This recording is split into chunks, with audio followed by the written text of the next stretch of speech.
Bonjour à tous, je suis Nadine Banda, je suis assistant pasteur au sein de l'église Impact Centre Chrétien et en fait je suis honorée de pouvoir échanger avec vous, ne serait-ce que de pouvoir partager avec vous, répondre à cette interview. Voilà. Oh non, rien ne peut t'arrêter. Courageuse, tu t'en sors toujours. Tu es forte et déterminée. Je dirais que le rôle de la femme ne dépend pas d'abord d'une décennie. Le rôle de la femme, on a toujours vu, la femme a un rôle capital. En fait, la première chose même, sans la femme, il n'y aurait pas de nation. Il n'y aurait pas de famille. Sans famille, il n'y a pas de société. Sans société, il n'y a pas de nation. Donc le rôle de la femme est dans un premier temps déjà capital. Donc ça c'est la première chose. La femme est importante. Non seulement c'est un noyau important du foyer, de la famille, mais en même temps la femme dans cette décennie se doit de pouvoir véritablement prendre encore plus à cœur son rôle. La femme, dans cette nouvelle décennie, doit jouer pleinement son rôle. La femme, dans cette nouvelle décennie, doit savoir, en fait, la question est d'abord de savoir qui elle est et ensuite de pouvoir jouer son rôle. Donc, je dirais que dans cette décennie, en tout cas à Impact Centre Chrétien, nous l'avons déclaré et je pense que dans le corps du Christ, c'est quelque chose qui se passe. Et quand nous le voyons avec la pandémie, ça nous parle, c'est la décennie de la domination. La domination par le Saint-Esprit. Ça veut dire que femme, tu es appelée à dominer. Pas à dominer sur ton époux, hein? À dominer. Parce que c'est ce que le Seigneur nous a dit en Genèse 1. Il a dit, lorsqu'il a parlé, faisons l'homme à notre image selon notre ressemblance, Genèse 1, verset 26, à partir du verset 26. Ensuite, il a dit ce que l'homme était, c'est-à-dire, on est à son image. Donc femme, tu es créée à l'image de Dieu. Et il a dit, et nous dominerons, nous allons dominer, nous allons assujettir. Donc, nous avons cette capacité à dominer. Donc, pandémie ou pas pandémie, nous devons dominer. Tu pas un simple corps, protège ton cœur de ce mauvais gars. Soigne ta beauté intérieure, mais ne néglige pas celle qui est extérieure. Je le disais tantôt, premièrement, elles doivent être conscientes de qui elles sont. Souvent, le problème se trouve dans qui on est.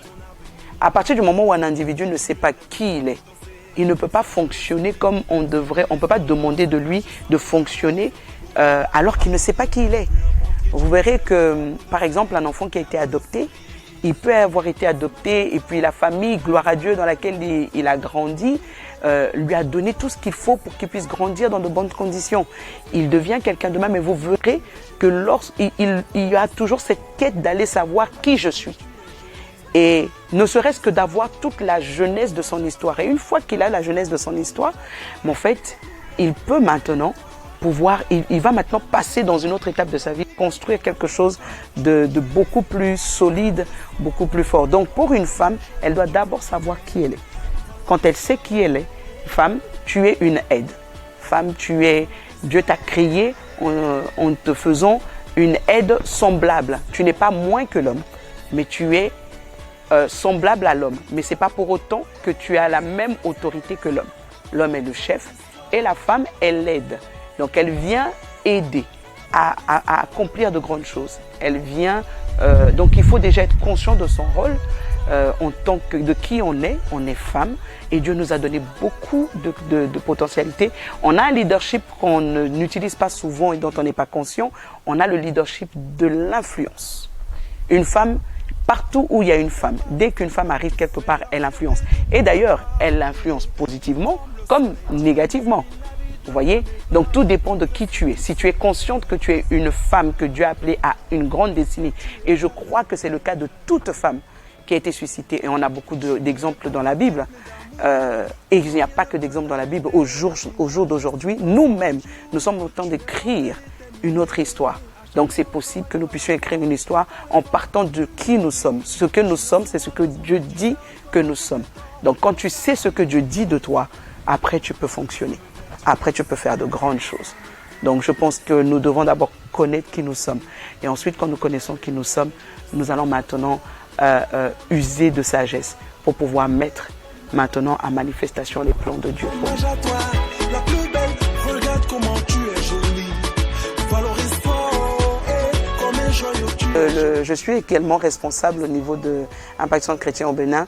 Je suis responsable du ministère des Femmes d'Impact. On appelle le ministère des Femmes d'Impact. Et on aime à dire que nous voulons véritablement être des femmes qui influencent, qui impactent positivement leur environnement. Ça veut dire que la question n'est pas si je suis célibataire ou je suis mariée. La question c'est qui je suis en Christ.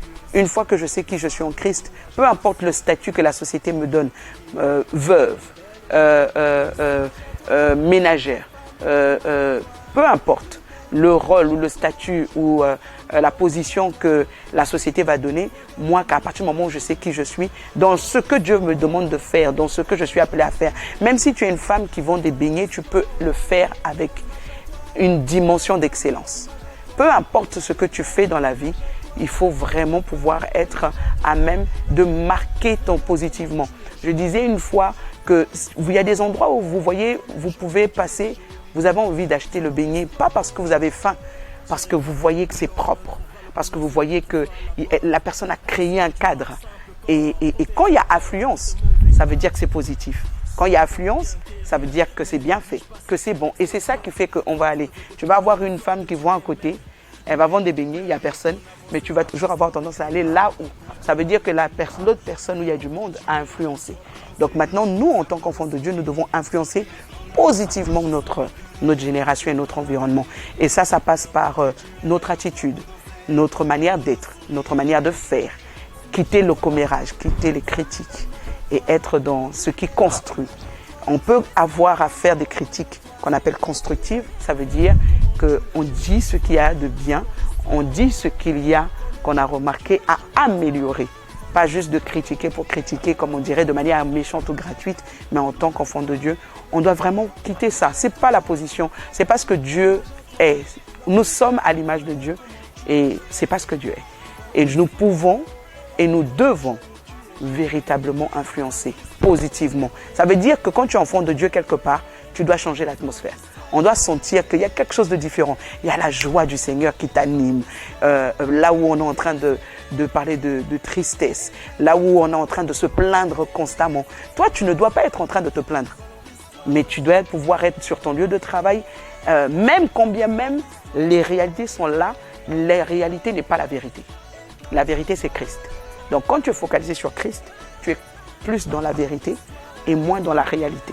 Donc, ce n'est pas que tu n'as pas de problème, mais c'est que celui en qui tu crois a déjà réglé le problème. Donc, ta confiance est en lui, et parce que tu as confiance en lui, alors tu es sereine. Sa paix devient ton partage. Alors, tu commences à influencer. On sait que quand on est dans ta présence, les plaintes là, et tu verras que quand toi, tu ne seras pas en train de te plaindre, mais qu'au contraire, tu seras en train de conseiller, tu seras en train d'apaiser, tu seras en train d'apporter la joie simplement, tu verras que les gens auront tendance justement à venir vers toi lorsqu'ils seront en train lorsqu'ils passeront par des moments de trouble. Pourquoi? Parce que tu transportes une certaine paix, une certaine joie de vivre et ça t'emmène à influencer positivement ton environnement.